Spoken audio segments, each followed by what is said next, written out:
Bueno, buenos días. Mientras se va conectando el resto de personas, eh, vamos a iniciar esta charla. La charla de hoy está titulada Ingeniería Gráficos por Computador y Videojuegos. La idea es acercar esta rama de la ingeniería quizá menos conocida en su faceta de ingeniería, en su faceta de tiempo libre y hobby, seguro que mucho la compartimos, pero en la faceta de ingeniería y opción laboral, pues quizás sea más desconocida para vosotros. Eh, para la charla de hoy vamos a tener dos ponentes. Vamos a empezar con María Zapata. María Zapata es arquitecta en ingeniería informática, ¿vale? Y actualmente es la coordinadora del título del grado de Diseño y Desarrollo de Videojuegos de la Universidad Rey Juan Carlos. Aparte, María también ha tenido en su currículum pues, un emprendimiento en este ámbito, el cual también le pedimos que nos cuente un poquito, ya que es una de las facetas que también en el mundo de los videojuegos se da a nivel de creación de pequeños estudios y la realidad que supone. ¿Vale? 20 y 25 minutos de charla y luego empezaremos con las preguntas, ¿vale? Antes de dar paso a Elena, ¿vale? Adelante, María, cuando quieres. Gracias, José. Voy a compartir pantalla a ver si sale todo bien. Vale, sería esta. ¿Se está viendo la pantalla? Sí, Que sí, ¿no? Vale. Bueno, pues eh, se está viendo, ¿no? Es que no lo veo yo aquí. sí, lo vimos, no vimos la presentación aún, pero Vale, ahí, ¿no? ahí, ahora, perfecto. Vale, bueno, pues en esta presentación, como os ha comentado José, voy a hablar un poco sobre videojuegos, cómo se hacen los videojuegos y cómo se estudia para poder hacer videojuegos. Ya anticipo que es una mezcla entre arte e ingeniería. Me han comentado que tenía que hablar un poquito sobre mi vida, cosa que no me gusta mucho, pero creo que viene al caso, porque se trata de hablar de las vocaciones de ingeniería y de cómo uno pues decide hacer una cosa o hacer otra. En mi caso, desde que era pequeñita, me ha encantado siempre el tema de los videojuegos, pero no tanto jugarlos, sino más imaginarlos, crear mundos. Y también me ha interesado mucho la programación, desde que, bueno, cuando era pequeña los ordenadores no había casi ordenadores y eran muy diferentes a como es ahora, pero siempre me ha interesado y también el arte. Digamos que yo tenía esas dos facetas, era como muy vocacional en esas dos cosas, tanto en la ingeniería informática como en el arte. Pero claro, en ese entonces yo quería estudiar ingeniería informática. No había nada para estudiar videojuegos, no se podía. Y mis padres me dijeron, pues mira, no, eso de la informática es una tontería, no va a llegar a nada, los videojuegos es una tontería también, es mejor que estudies algo que se te pueda dar bien y tenga salidas, como por ejemplo arquitectura, ya que se te da bien el arte, se te da bien dibujar, se te da bien las matemáticas. Y claro, pues hice caso, estudié arquitectura y no era feliz, porque no era algo que a mí me gustaba. Entonces, un poco la primera lección de vida sería elegir algo que de verdad te gusta, da igual lo que los demás piensen. Entonces, cuando acabé arquitectura, estuve unos años trabajando en ello y después hice un máster en espacios virtuales 3D. Cómo hacer espacios, o sea, digamos 3D de escenarios y personajes que no existen, pues fabricarlos. Es algo que combinaba de alguna manera la arquitectura con ese deseo mío. Entonces monté una empresa de 3D y a través de esa empresa de diseños 3D, tanto escenarios como personajes, empezamos a trabajar para videojuegos, para empresas de videojuegos, creando nosotros escenarios y personajes en 3D para que se pudiesen usar en los videojuegos que creaban en empresas de videojuegos propiamente dichas. También nos centramos mucho en los videojuegos educativos, porque ahí también hay un problema, bueno, no es un problema, pero es un hecho que hay menos mujeres en las carreras de ingeniería que hombres. Y una de las hipotéticas razones o motivos por lo que esto ocurre es porque las mujeres no ven la conexión social, la conexión de ayudar a las personas, la conexión de cómo las ingenierías pueden tener un impacto importante en las personas y pueden ayudarlas de alguna manera. En mi caso, a través de los videojuegos educativos, yo me di cuenta que los videojuegos podían tener un impacto muy fuerte en las personas y podían ayudarlas de alguna manera. Y así también empecé a dar clase en el primer máster de videojuegos que surgió en España. Primero lo estudié y después empecé a dar clase ahí como profesora. Y descubrí que la educación, la docencia, enseñar también era una vocación. También me encantaba enseñar a las personas. Entonces, también a la par que todo esto, me dio tiempo para crear una familia, para tener 3 hijos y crecer también en la parte personal. En ese momento también me di cuenta que esta parte es muy importante, quizá más importante incluso que la carrera profesional, con lo que creo que no hay que darlo de lado.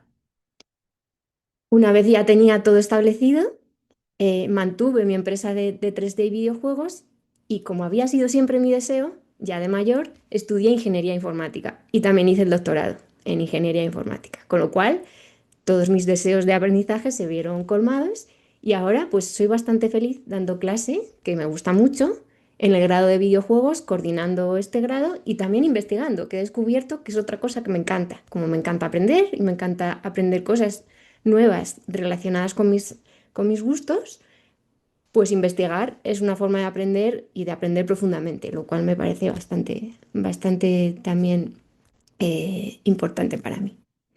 Bueno, vamos a hablar ahora de los videojuegos en el mundo y va a resultar que tanto la ingeniería informática como los videojuegos no eran una tontería, sino que eran algo muy importante y que además genera unos beneficios económicos, la industria de los videojuegos a nivel global, mundial, mucho mayores que la música, que el cine, como podéis ver en este gráfico, y que la venta de libros. Es decir, los videojuegos es la industria más grande que hay y que genera más ingresos. Por lo tanto, es algo que económicamente además puede ser muy fructífero. No solamente, sí que había salidas de videojuegos. Eh, en, en España,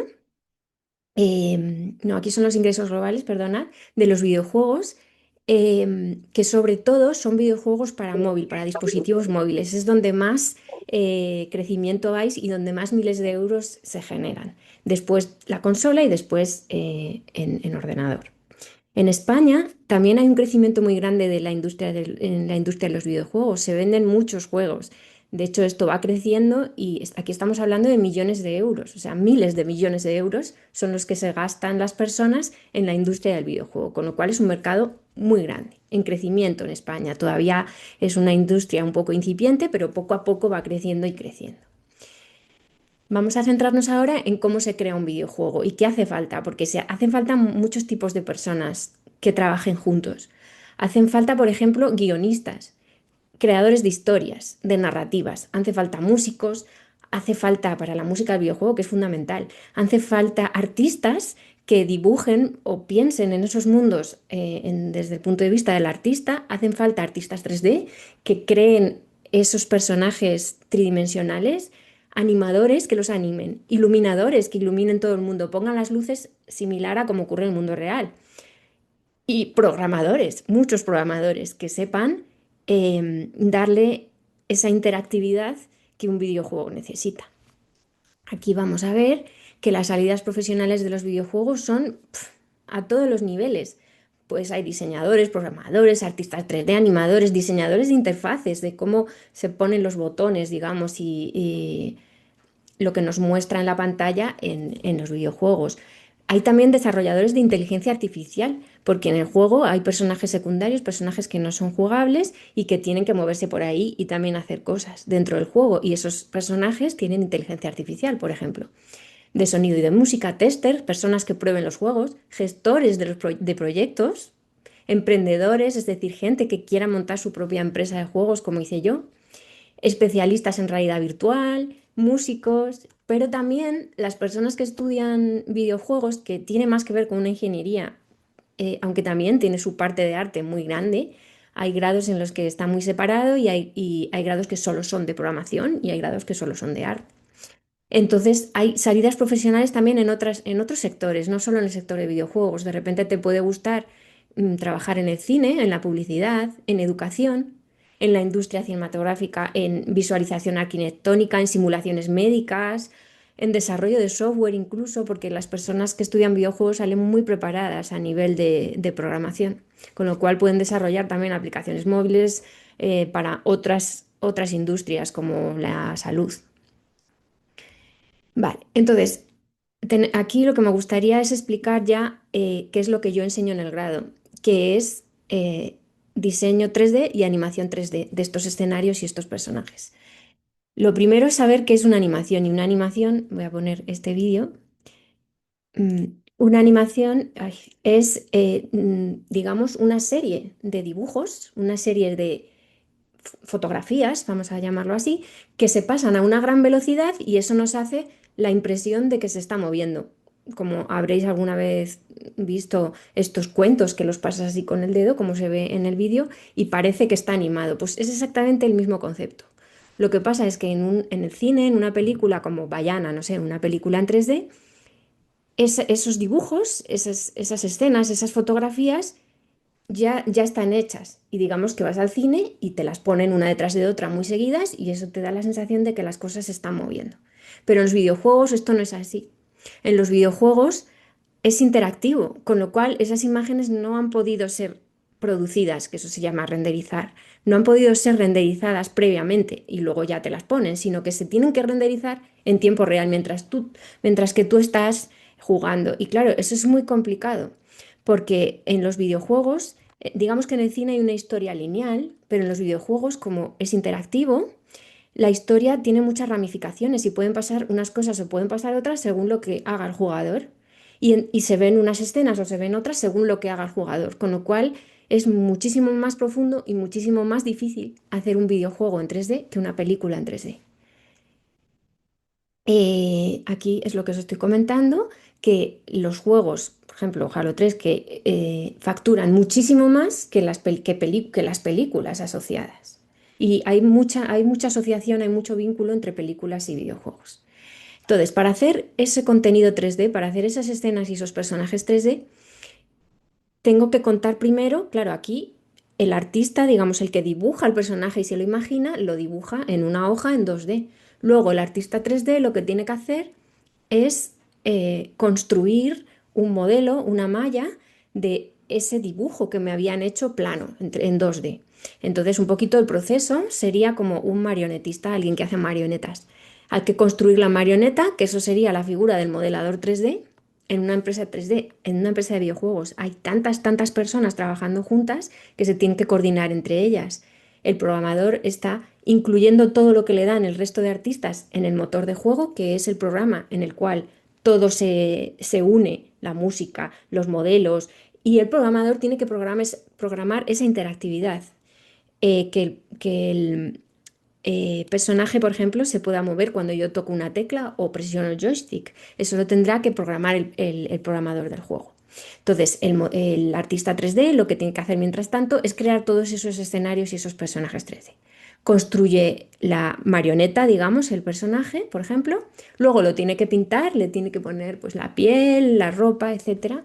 Luego tiene que incluirle un esqueleto para que se pueda mover, que sería el rillador, la figura del rillador, y luego habría otra figura, otra persona, que sería el animador 3D, que lo que haría es, a través de esos palitos y esos hilos que ha puesto el rillador, a través de ese esqueleto, anima el personaje, mueve esa marioneta. Luego tendrá que haber un técnico de efectos especiales que ponga los efectos especiales a ese videojuego. Alguien que lo ilumine y finalmente alguien que saque esas fotografías a tiempo real, alguien que se encargue de esa parte, de cómo funciona. Esto, por ejemplo, es un videojuego español de un estudio español, Tequila Works, que ha sido muy famoso. Y uno de los videojuegos que ha hecho, que a lo mejor lo habéis jugado, es el videojuego Rime. Es completamente un videojuego español. Y estos, por ejemplo, pues unos dibujos que puede hacer el artista del estudio. Y aquí podéis ver cómo el programador dentro del motor de juego, si podéis verlo, son las mismas escenas. Lo que pasa que una es dibujada por el artista y otra es dentro del motor de juego, que el programador ya está pensando cómo puede programar eso. El diseñador de niveles, que es una figura muy importante, está pensando cómo el jugador tiene que recorrer ese nivel, cuáles son las guías visuales, etcétera. Es otra figura, el diseñador de niveles. El que ha pensado el guión o la narración también tiene algo que decir. Todos tienen que trabajar conjuntamente para crear este videojuego. Y finalmente aparecería la imagen final del videojuego e incluso pues lo que sería ya el videojuego en sí, que es este. A través de esas imágenes y a través de todo ese trabajo conjunto de todas las personas que trabajan juntas para ese videojuego. Vale, esto no sé si lo conoceréis. Voy a ver si aparece alguna imagen parecida a la que hemos visto. A lo mejor por aquí. Este bicho aparecía, por ejemplo, en las imágenes que hemos visto dibujadas. Es un proceso bastante largo y bastante difícil. Para personajes, por ejemplo, esto es un personaje del videojuego de Last of Us Part 2. Pues aquí, por ejemplo, la artista conceptual ha dibujado el personaje como cree que debería ser. Además, se ha planteado diferentes opciones y al final se ha decidido por esta opción. Este es otro personaje, por ejemplo, ya desde el artista conceptual pasamos al artista 2D, que lo que hace es dibujar el personaje de forma que la persona de 3D pueda construir esa marioneta. Aquí se ve como la marioneta de este concept art, se llama, de este turnaround, está ya construida. Se construye como una especie de malla, como una especie de cáscara de huevo en realidad, que, que está constituida por lo que llamamos polígonos. Son como for- formas entre rectangulares y cuadradas que configuran toda esa malla del cuerpo. Después lo que hay que hacer es meterle ese esqueleto, meterle esos hilos y palitos para que luego el animador lo pueda mover. Le metemos ese esqueleto. Y también tenemos que decirle qué partes de la malla están asociadas a cada hueso, que es la parte que se llama skinning de este proceso. Finalmente, pues aquí tendríamos ya el personaje con su malla haciendo movimientos gracias al esqueleto que tiene. Una técnica que se utiliza un montón es llamar a actores para que se muevan y después les ponemos unos sensores y a través de esos sensores trasladamos el movimiento de ese actor a nuestra malla y a nuestro esqueleto para que nuestro personaje modelado y creado se mueva. Por ejemplo, aquí tenemos en Spider-Man, el juego para la PlayStation 4, pues aquí tenemos como el actor, ¿veis? Y aquí el personaje de Spider-Man está haciendo la captura de movimiento del actor. Entonces es súper interesante ver, ¿no? Pues que se hacen este tipo de técnicas para pasar esas animaciones al personaje del juego. Vamos a ver un poquito más adelante. Aquí podemos ver pues ese muñeco, digamos, esa malla que se ha construido a través de software de 3D, a través de programas de 3D, y después como esa animación de los actores, pues se ha pasado. Aquí, por ejemplo, veis como se llama Blockout, lo que hemos visto antes de Rime, que había como cajas puestas en el motor de juego para que ya se puedan probar esas animaciones y se pueda ver cómo se mueve el personaje en el mundo. ¿Vale? Aquí podéis ver pues un poco cómo sería esa visualización. No sé si habréis jugado a este videojuego, es muy bueno en cuanto a animaciones y a 3D. Vale, aquí tendríamos pues esa captura de movimiento. Se llama mockup porque es motion capture en inglés. Bueno, luego tenemos, por ejemplo, también otra idea bastante interesante, que es la creación vamos de animaciones faciales, cómo se mueve la cara. Entonces, para animar un personaje a través de animaciones faciales, lo que hacemos es hilos y palitos que están en la cara. Se llaman controladores. En este caso serían estos controladores, ¿no? Entonces, nosotros los creadores de 3D, los animadores, los rigadores, digamos, que son los que ponen los palitos, lo que hacemos es a nuestra malla le incluimos unos controladores para que luego el animador pueda modelar, pueda animar ese movimiento de expresiones. Luego también hay programas, los motores de juego que cada vez están más evolucionados, que por ejemplo tú puedes hablar ante la cámara, un actor puede hablar ante una cámara y esos movimientos se trasladan a la cara del actor también, ¿no? Pero siempre a través de esos controladores que tiene puestos.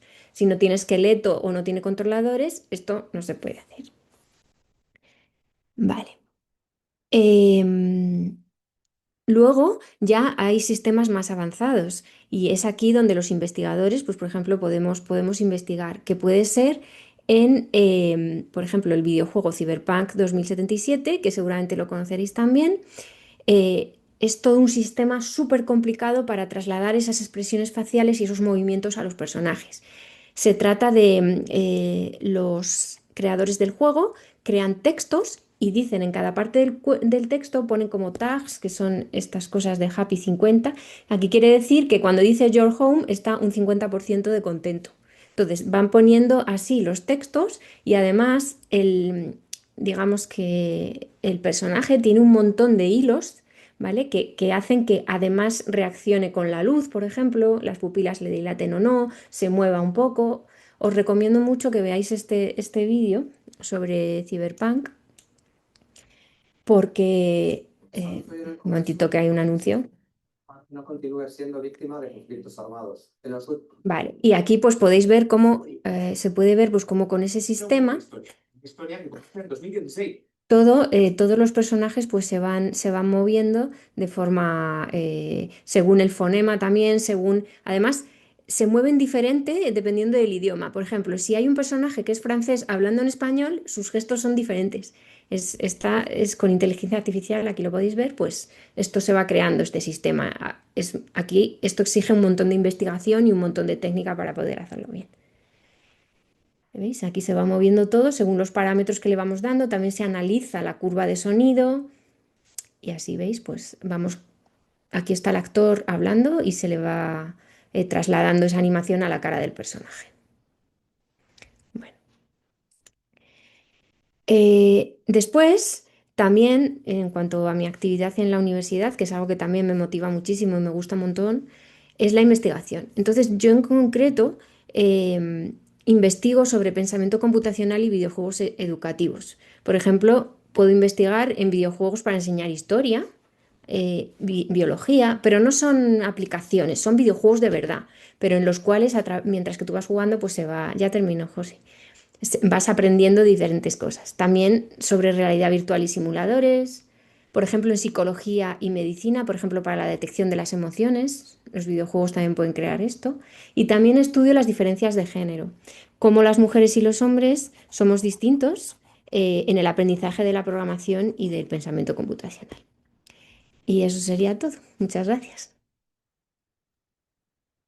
Muy bien, muchas gracias María por la charla, muy interesante y muy motivadora, ¿vale? Y yo creo que es un poquito la idea que os acerque al mundillo de los videojuegos.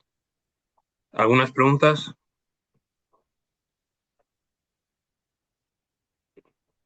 por el chat o entrando directamente?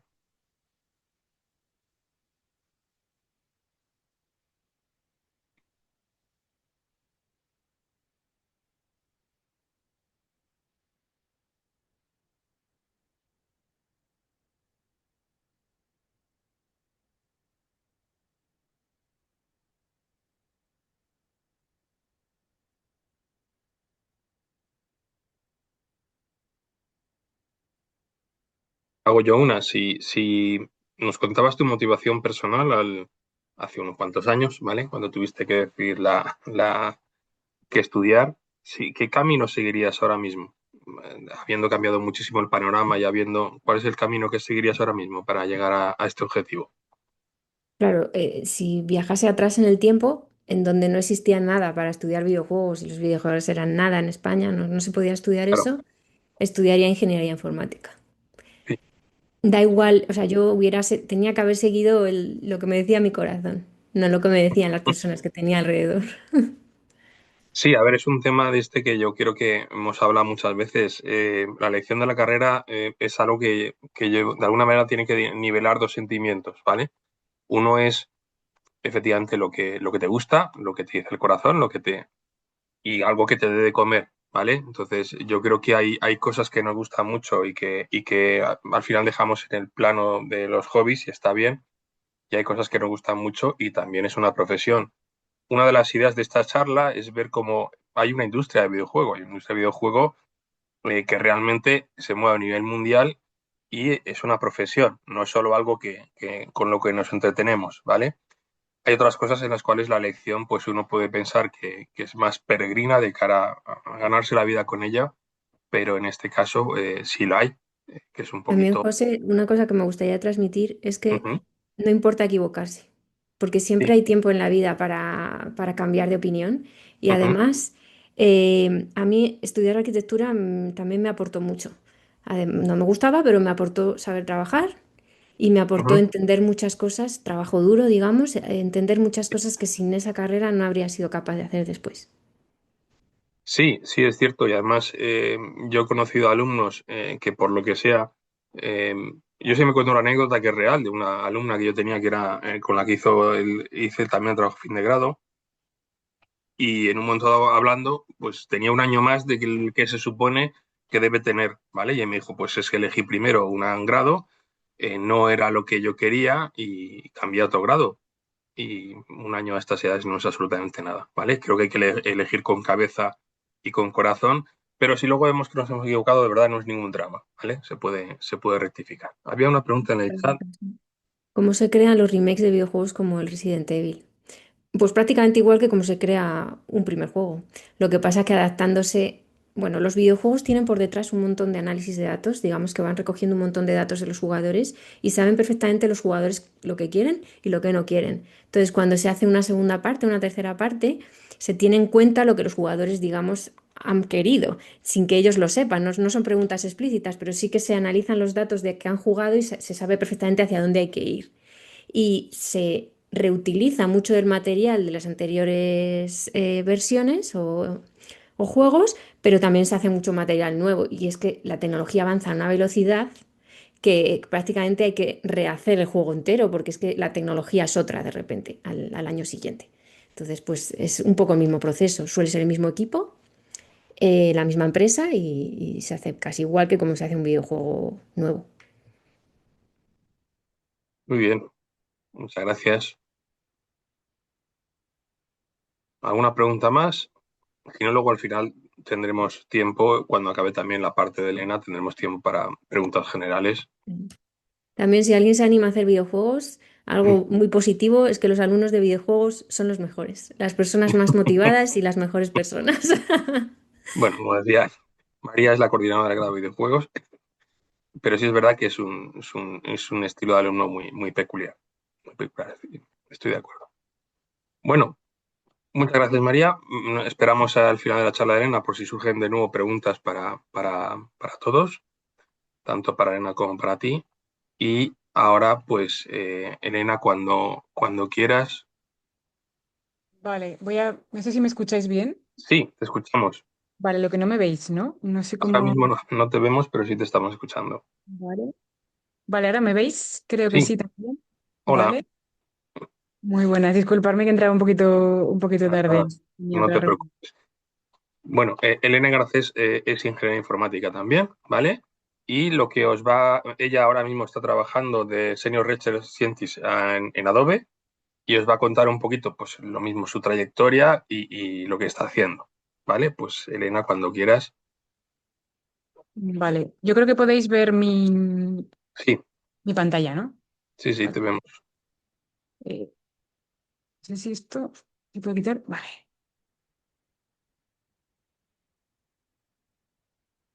Vale, veis la presentación en modo normal, ¿no? Sí, ya estamos en presentación. Perfecto. Vale, pues nada, yo os voy a contar, digamos que otra vertiente de la informática, ¿vale? Que está parcialmente relacionada con los videojuegos. Digamos que los conceptos, la tecnología fundamental es la misma, trabajamos con los mismos métodos, con las mismas mates, con las mismas partes de la informática, pero aplicada a otro dominio, ¿vale? Más aplicada a un dominio de imagen y de contenido 3D, ¿vale? Como os podéis imaginar, bueno, yo ahora mismo trabajo en Adobe, supongo que todos conocéis Adobe, más aparte de por los PDFs, obviamente. Supongo que os suena una herramienta que se llama Photoshop, que hasta hace nada, pues era el líder del mercado en herramientas de edición de imagen. ¿Vale? Entonces, bueno, o sea, Adobe es una empresa que lleva existiendo durante muchísimos años. Em, y hemos sido, bueno, siempre como líderes en esta parte de retoque, ¿no? Siempre habréis oído, o al menos en mi generación, siempre se decía, es que esto está retocado con Photoshop, ¿no? Hoy en día, además de Photoshop, hay muchísimas más herramientas, ¿vale? Para ello. Pero bueno, digamos que actualmente es lo que más se usa por profesionales en la industria. ¿Eh? También hay otras herramientas como Illustrator o bueno, otras cosas que ya veremos. Entonces, bueno, para que veáis un poco proyectos en los que se trabaja en mi campo, ¿vale? Os voy a enseñar unos vídeos de una presentación que hubo el año pasado en una cosa que se llama Adobe SNICS, donde se presentan las últimas innovaciones en investigación relacionada con productos de Adobe, ¿vale? Esto no quiero que sea os estoy intentando vender Adobe, sino que quiero que veáis el tipo de proyectos en los que yo estoy trabajando y la gente que está alrededor mío, ¿vale? Para que veáis un poco, porque yo me dedico a la investigación bastante básica, pero a la vez que esa investigación básica también la aplicamos a problemas muy concretos que tienen artistas y profesionales del mundo real. Entonces, por ejemplo, os voy a enseñar aquí un proyecto muy chulo. Esto está ahora mismo funcional en Adobe, es un botón. Digamos, yo cuando era más joven les tenía que contar a mis amigas o tal en qué trabajaba siempre les decía, se les intentaba contar lo que hacía, ¿no? Nadie lo entendía y al final les acababa diciendo, no, yo lo que hago es un botón de Photoshop, ¿vale?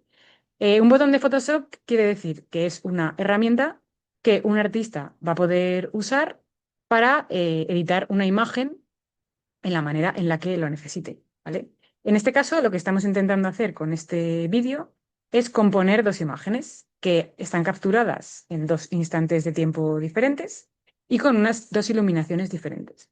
Entonces vemos que si nosotros hacemos un copia-pega de las dos imágenes tal cual, pues hemos visto aquí en la parte primera del vídeo que, pues obviamente, la iluminación, pues como que no cuadra, ¿no? O sea, no ves que hay algo que está mal, ¿vale? Pues para solucionar esto se utiliza inteligencia artificial, ¿vale? Yo no os voy a hablar aquí mucho de qué hay detrás de la inteligencia artificial, pero bueno, sí que sepáis que para solucionar la mayoría de los problemas que os voy a enseñar aquí, se usa mucha inteligencia artificial, ¿vale? Mucha IA generativa, que se llamaba. Entonces, bueno, pues lo que hacemos es analizar la iluminación que había en la escena original, analizar la iluminación que había en la nueva escena que queremos componer, bueno, y con un botón que hemos llamado Harmonize, pues lo que hacemos es, bueno, hacer que la iluminación sea la misma. Esto que aparentemente puede ser un problema muy sencillo, en la práctica es muy complicado, porque hay que entender muy bien qué características tiene cada escena individualmente. Em, Me parece que hay algún ejemplo más en este propio vídeo que, bueno, pues meten más objetos. Bueno, aquí hemos decidido que queremos meter otra personaje en el vídeo. Bueno, pues eliminamos el fondo y como vemos ahí tampoco cuadra demasiado. Y bueno, pues simplemente con hacer clic al botón de armonizar, bueno, pues ahora eliminamos. Vamos a eliminar todas las, si os fijáis, la chica de la derecha tenía un montón de sombras que no encajaban con la iluminación de la escena, pues lo que hemos hecho es eliminar esas sombras y em, hacer que tenga la misma iluminación que el chico. ¿Qué más podemos hacer? Bueno, podemos querer meter un gato. Siempre queremos poder meter gatos en la escena. Y de manera que quede bien. ¿Vale? También, bueno, pues podemos darle otro tono por el día de San Valentín, por Halloween, por lo que se apetezca. ¿Vale? Em, Otro ejemplo, ¿vale? Que os voy a enseñar de otro tipo de aplicaciones en las que trabajo, es este proyecto de aquí, ¿vale? Este proyecto, a ver si esto es un poquito, es lo que se llama gráficos vectoriales en 2D, ¿vale? Y eso está asociado a un producto que se llama Illustrator, que básicamente es, pues, cuando generamos imágenes que son tipo dibujos, ¿vale? Entonces, este tipo de representación suele ser, bueno, básicamente es una imagen en 2D. O sea, cuando dibujáis un cartoon, un dibujo en un papel, no hay manera de darle volumen a eso, ¿vale? Pues con esta característica, con esta nueva innovación que tenemos ahora, lo que hacemos es ser capaces de, en base a un dibujo en 2 dimensiones, lo que hacemos es generar lo que viene a ser la parte correspondiente en 3D. De manera que si ahora queremos rotarlo, podamos hacerlo sin necesidad de redibujar todas las vistas, porque es que si no, tendríamos que coger cada una de estas vistas que aparecen en el dibujo cuando lo rotamos, tendríamos que redibujarlas. Claro, esto pues es un poco rollo para el artista. El artista a lo mejor, bueno, pues ha decidido dibujar, por ejemplo, este dragón en un plano 2D y dice, bueno, ahora pues no tengo tiempo para poder dibujar todo lo que es el volumen 3D. Bueno, pues con esta funcionalidad directamente se genera, con inteligencia artificial otra vez, se genera lo que está oculto. ¿Vale? De manera que con esta funcionalidad estamos ahorrando un montón de tiempo a, a los artistas. Como veis aquí, bueno, pues en la práctica debajo siempre va a haber líneas, ¿vale? 2D, igualmente. Aquí tenemos otro par de ejemplos, la verdad que bastante chulos, y ya vemos cómo podemos rotar el objeto. Y solo hemos necesitado dibujar una de las listas. Esto es bastante importante porque cuando queremos usar, está también muy relacionado con los videojuegos, ¿no? Cuando tenemos queremos hacer un personaje en 3D, necesitamos dibujar cada una de las vistas y construirlo en 3D. Y esto, claro, al final es un poco rollo. Pues lo que hacemos con esto es automáticamente generarlo. Y luego, por último, otro de los proyectos que os voy a enseñar eh, también están muy relacionados con lo que yo me dedico. Es, bueno, por ejemplo, a reparar imágenes que pueden estar dañadas, ¿vale? Por ejemplo, en esta imagen que tenemos aquí, vemos que hay unos efectos que no están, que no están nada bien de la lente, ¿vale? Esto básicamente es la proyección de la luz en la lente que ha dejado ahí un efecto de glare que se llama, ¿vale? Un reflejo, ¿vale?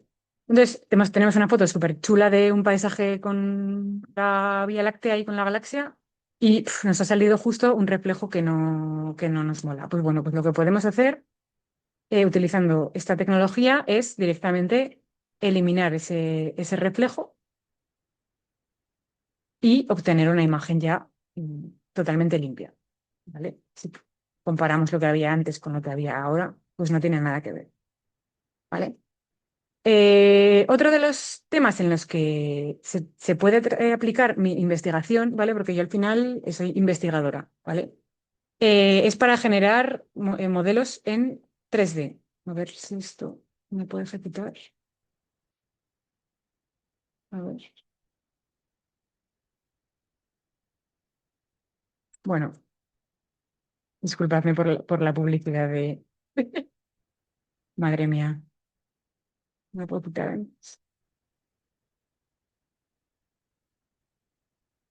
Vale, he dejado de compartir, ¿verdad? Sí, ahora sí. Que no sé qué ha pasado, creo que se me ha como roto el PowerPoint. Vaya. No sé qué ha pasado. Se me ha salido. Bueno, voy a saltarme esto. A ver, voy a compartir otra vez.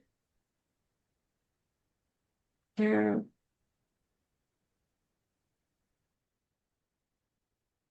vale. Otra de las aplicaciones, creo que veis mi pantalla otra vez. Sí, Sí. Otra de las aplicaciones que tiene mi investigación es para generar modelos en 3D, ¿vale? Que esto ya creo que lo habéis visto en la parte anterior. Entonces, bueno, ahora quizás estéis un poco confusos. Si yo soy artista o soy ingeniera o soy investigadora, bueno, en mi trabajo lo que hay por detrás de todo esto, tampoco quiero asustaros, hay muchas mates, ¿vale? Y quizás esto es una de las motivaciones por las que yo elegí este camino, ¿vale? A mí me gustaban mucho las matemáticas, pero también me gustaba mucho la música y también me gustaba mucho hacer fotografía, ¿vale? Hacer fotos. Bueno, pues tenía una cámara y me la sacaba a todas partes cuando no había móviles y me encantaba toda la parte artística relacionada con la fotografía. Y yo estudié informática, ¿vale? También, obviamente, por lo cual también me gustaba programar. Entonces, cuando yo estudié la carrera, descubrí que si yo juntaba esa parte de las matemáticas que me gustaba, la informática y el arte, encontré un campo que es la informática gráfica, que me permitía hacer tecnología para que fuera usada por artistas. Por lo cual, yo en mi día a día, cuando estoy trabajando, yo todo el rato tengo un artista a mi lado que me está diciendo, esto me sirve, esto no, necesito esto otro. Y la verdad es que eso o sea, para mí me resulta como muy satisfactorio, ¿vale? Porque realmente para mí el mundo artístico me encanta, me fascina y es un poco lo que siempre quise hacer. Y bueno, y esto me ha permitido combinar ambos campos, ¿vale? Yo estudié informática en Zaragoza, luego me doctoré y, y luego estuve 6 años también siendo profesora en la Universidad Rey Juan Carlos, a la vez que estaba trabajando en una startup de digitalización de ropa, que ahora os hablaré un poquito de ello. Entre tanto, pues he pasado por varias empresas, estuve también en Technicolor, que no sé si os sonará porque sois muy jóvenes, pero es una empresa la primera empresa en el cine que hacía efectos especiales, es muy, muy antigua. Y luego también estuve, mientras estaba haciendo mi doctorado, estuve haciendo un par de estancias en Estados Unidos, en California y en Seattle. La verdad es que fueron experiencias súper, súper chulas. Una de las ventajas que tiene también ser investigadora es que te permite viajar un montón. Si os gusta viajar, si os gusta, bueno, conocer nuevos sitios, trabajar con distinta gente, este mundo te permite todo esto, ¿vale? Porque al final el intercambio de conocimiento, bueno, pues se hace también haciendo contactos y conociendo otras especialidades, ¿vale? Entonces, bueno, yo ahora mismo llevo en Adobe desde 2024, desde mitad de 2024, y bueno, como ya os he dicho, soy experta en informática gráfica. Entonces, ya hemos visto un poco para qué sirve la informática gráfica. Os voy a contar un poquitito más de ello por si queréis indagar. Básicamente sirve, por un lado, para generar imágenes sintéticas. Esas imágenes sintéticas las podéis ver en un videojuego, las podéis ver en una peli, las podéis ver quizás una imagen editada. Con una imagen editada pueden ser incluso efectos especiales, ¿vale? Esto me lo voy a saltar. Pero bueno, los efectos especiales empezaron pintando los negativos de los vídeos y bueno, hoy en día los efectos especiales ya son, bueno, pues esta pantalla verde que vemos aquí, ¿vale? De manera que lo que vemos en Hollywood, bueno, pues no, nada es real. No sé si alguna vez habéis visto estos clásicos vídeos de los making ofs.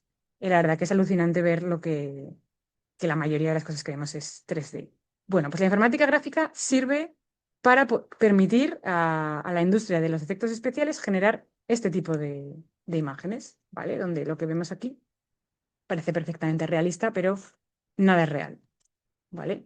Esto es otra vertiente de lo que os han contado antes, María, sobre videojuegos. Bueno, aquí estamos aplicándolo a Visual Effects y imagen, edición. En la práctica, bueno, al final en la práctica todo esto se puede resumir en que lo que estamos generando son píxeles RGB. Creo que esto no sé si el concepto lo habéis visto alguna vez, si alguno os interesa la fotografía o habéis usado algún software de edición. Bueno, al final todo, todo se reduce a un conjunto de valores RGB que se agrupan y forman la imagen, ¿vale? Y en la práctica, todo esto, bueno, todas estas herramientas las van a usar artistas. Cuanta más tecnología les generemos, más cosas más chulas van a hacer y en menor tiempo. Al final todo va también de cuánto tiempo tengo para editar y para generar una película. Cuanto más tecnología y mejor la tengamos, mejor va a quedar la calidad de esa película. Lo que dicen en efectos especiales es que una película nunca jamás está totalmente terminada, simplemente hacen lo que pueden con el tiempo que tienen, por lo cual cuanto mejor sea la tecnología que tienen, mejor quedará la película. ¿Vale? Bueno, otro de los temas en los que yo trabajo, pues eso es en generar lo que se llama digital twins, que básicamente consiste en tener objetos del mundo real, por ejemplo, en este caso tejidos, que es uno de los temas en los que he trabajado, y conseguir reproducirlos con la máxima fidelidad en un escenario 3D. ¿Vale? Esto formaría parte de la parte de digitalización Y hoy en día hay muchísimo trabajo en ello. Básicamente podemos coger un montón de fotos de un objeto que tengamos y querer, pues incluso para marketing digital, ¿no? Tenemos un objeto, lo que sea, un móvil, unos AirPods, lo que sea, pues le hacemos unas fotos y luego lo queremos insertar en una campaña de marketing, ¿vale? Pues para esto sirve generar digital twins. O podemos querer fabricarlo y compartir esta información con otros clientes. Bueno, pues para esto sirve generar digital twins. Voy a intentar no enrollarme demasiado. En el campo en el que yo trabajo, ya os he comentado que he estado haciendo muchos temas de tejidos. También, o sea, no solo es el color, ¿vale? También queremos poder reproducir la física del tejido. O sea, no queremos solo reproducir que esto es rojo o esto es verde o esto es azul. Queremos saber también cómo se comporta un tejido que es 100% poliéster de 86 gramos versus un tejido que es la mitad de algodón y la mitad de poliéster, ¿vale? Ya veis que en estos casos, los dos tejidos, siendo el mismo vestido, tiene diferente comportamiento, siendo el mismo patrón, tiene diferente comportamiento cuando lo cosemos, ¿vale? Aquí, pues esto tiene más caída, hay más arrugas, se ve como más maleable y en cambio esto parece como más rígido, ¿vale? Pues ¿qué pasa? Que lo que queremos hacer en el mundo de la digitalización y de la creación de digital twins es conseguir la réplica de ese tejido en 3D, de manera que podamos ser capaces de coger esos patrones del vestido, hacer la simulación y poder predecir cómo va a quedar ese vestido en sin necesidad de fabricarlo, ¿vale? Entonces, uno de los objetivos de este campo es intentar reducir la cantidad de desperdicio que se produce por la necesidad de fabricar absolutamente toda la ropa, ¿vale? Si conseguimos procesos puramente digitales, puramente 3D, no necesitamos fabricar una prenda de ropa para saber cómo nos va a quedar en nuestro cuerpo. ¿Vale? Entonces la idea sería, tú escaneas tu propio cuerpo, subes a un servicio y puedes ver en tiempo real cómo te va a quedar. ¿Vale? Y puedes saber en tiempo real exactamente cuál es la talla que te interesa más. Para eso necesitamos bastante ciencia detrás. O sea, no, esto es un problema muy complicado porque necesitamos saber exactamente cómo es el tejido, necesitamos digitalizarlo, necesitamos saber cuál es el patronaje de esa tela, cómo se ha cosido, cuáles son las restricciones de costura y necesitamos saber, por supuesto, cómo es nuestro cuerpo. Necesitamos ser capaces de escanear nuestro cuerpo y poder aplicarlo a ese traje, ¿vale? Esta parte también es una de las cosas, uno de los temas en los que trabajamos en el mundo de los gráficos por computador, en conseguir pipelines, son flujos de trabajo puramente 3D. Esto en el mundo de la arquitectura está muy avanzado. O sea, ahora mismo y en el mundo del automóvil, tú puedes saber exactamente prácticamente exactamente cómo va a quedar un edificio o si haces una reforma en tu casa, vas a poder también saber cómo va a quedar en visualizaciones en 3D, gracias a toda esta tecnología. ¿Qué pasa? ¿En qué consiste este proceso? Vale, esto ya has hablado un poco, María, antes. Esto es lo que se llama rendering, ¿vale? Yo os voy a hablar un poco solo a alto nivel. El rendering básicamente consiste en coger unos objetos 3D de la escena y convertirlos en una imagen, ¿vale? Entonces, para eso, si os queréis enterar un poco más de qué es el rendering, yo os recomiendo que os veáis que anotéis este link, porque es un vídeo de YouTube y os lo veáis, porque realmente explica muy bien en qué consiste este proceso de renderizado, de generación de imágenes. No voy a entrar porque no tenemos mucho tiempo. Y ya bueno, para terminar, voy a hablar de alguno de los proyectos que he trabajado, aunque ya os lo he comentado anteriormente. Uno de los proyectos en los que he trabajado ha sido el diseño de ropa en 3D, basado en la física y orientado a la fabricación. Queremos hacer diseño predictivo, diseño para ingenieros de- de tejido. Y para ello necesitamos entender muy bien en qué consiste el tejido, las propiedades físicas del tejido, como ya has dicho. Necesitamos conocer exactamente cuáles han sido los patrones que se han usado para la ropa y necesitamos ser capaces de capturar el avatar. Para conocer los tejidos, claro, podéis imaginaros que no es sencillo, entonces para ello necesitamos bastante hardware. Si os interesa algo de cacharreo, esto es máquinas que básicamente lo que hacen es, en la parte de la parte mecánica, lo que hacen es estirar el tejido y medir cuál es la resistencia a ese estiramiento. También lo doblan para ver cuál es la forma de ese loop. En la parte óptica, la parte del color, lo que hacemos es tomar un montón de imágenes del tejido para ver cómo reacciona ante diferentes iluminaciones. Y con eso somos capaces de replicar el tejido de la manera muy fiel posible, ¿vale? En la parte óptica tenemos esta maquinita que diseñamos nosotros, que básicamente, pues eso, captura varias imágenes del tejido a dos escalas. Y con este proceso de captura de imágenes somos capaces en la parte de abajo vemos el render, que es la copia 3D, y en la parte de arriba vemos la foto. La captura mecánica es similar, pues lo que hacemos es, pues en este caso, doblar la tela, sacamos unas imágenes y con esto, bueno, podemos alimentar, esos datos sirven de entrada a modelos de simulación, ¿vale? Que básicamente lo que hacen es replicar el comportamiento real en un mundo totalmente virtual. Vale, voy a terminar ya, ¿vale? Bueno, aquí veis un poco el software de diseño en el que trabajamos, ¿vale? Básicamente, como veis aquí, es todo 3D, hemos modelado las costuras, hemos modelado los botones, hemos modelado las diferentes partes del garment, de la ropa, y luego, bueno, pues lo podemos coser y lo podemos manipular. Como resultado, bueno, pues como resultado tenemos imágenes muy chulas de cómo quedaría la ropa en 3D, sin necesidad de fabricar. Y vale, voy a terminar ya. Solo poner aquí otro par de imágenes donde también se ve el nivel de detalle al que llegamos. En este caso, estamos generando detalle a nivel de las propias costuras, ¿vale? Los hilos, cómo se cosen entre ellos, que claro, pues, para conseguir el máximo realismo necesitamos modelar este nivel, si no, nunca va a ser suficientemente realista. Y ya está, con eso termino. Si tenéis cualquier pregunta, estaré encantada de responderos.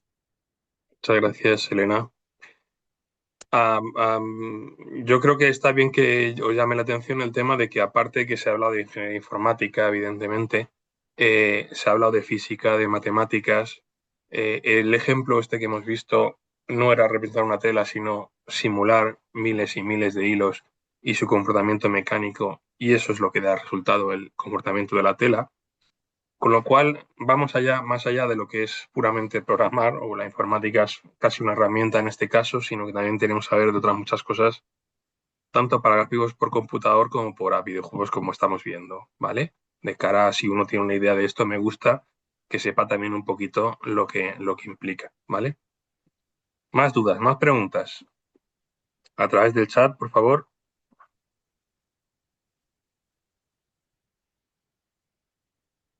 Nos queda nada, 1 o 2 minutos.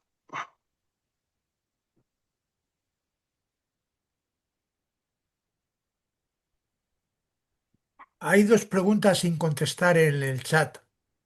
Ahí, la primera sí se contestó, yo creo, y la segunda era, no, sí. Vale, en lo que decía, ¿cómo veáis el tema del coste del precio, la venta al público de los juegos y todo esto teniendo en cuenta como una ola de despidos o que había de crisis? A ver, yo me adelanto a comentar, la ola de crisis del videojuego también viene de un boom que hubo quizá excesivo con el tema de la pandemia, ¿vale? Pero bueno, si queréis comentar algo, María o Elena, respecto a esta pregunta. Bueno, si quieres intento responderla yo. Mm. Mm, Es que, claro, hay que diferenciar muy bien entre los videojuegos que son triple A, como has puesto ahí, el Mario Kart, el Grand Theft Auto, que son videojuegos que necesitan un montón de inversión, que los estudios tienen como miles de personas trabajando y tal, a videojuegos de estudios indie, de estudios pequeñitos que hacen un videojuego más modesto y no necesitan tanta inversión.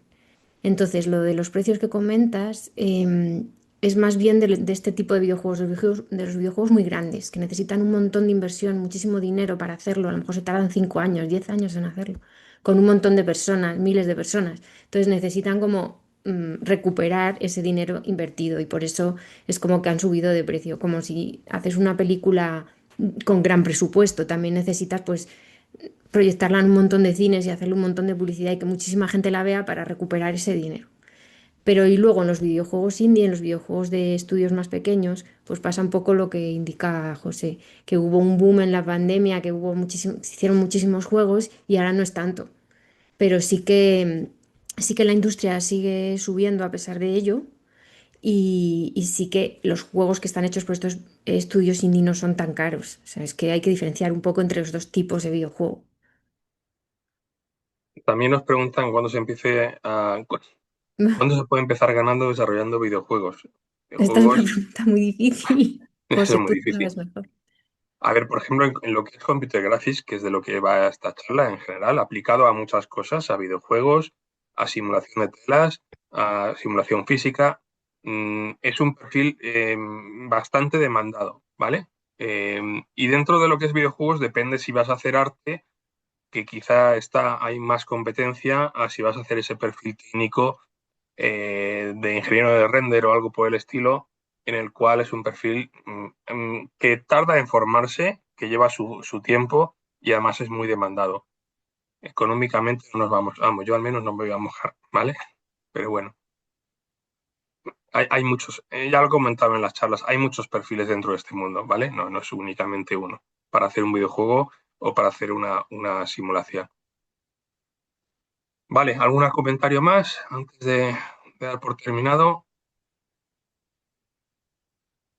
Bueno, pues Elena María, muchísimas gracias por formar parte de esta charla. Gracias por acercar este mundillo a un montón de alumnos de colegios que se han conectado, más lo que los van a ver en diferido, ¿vale? Y bueno, pues espero que también haya sido una experiencia gratificante para vosotras. Muchas gracias. Un placer, gracias a ti por organizarlo. Gracias al Instituto de Ingeniería de España y gracias a todos los colegios que habéis venido. Bien, pues terminamos por hoy. Gracias. Gracias.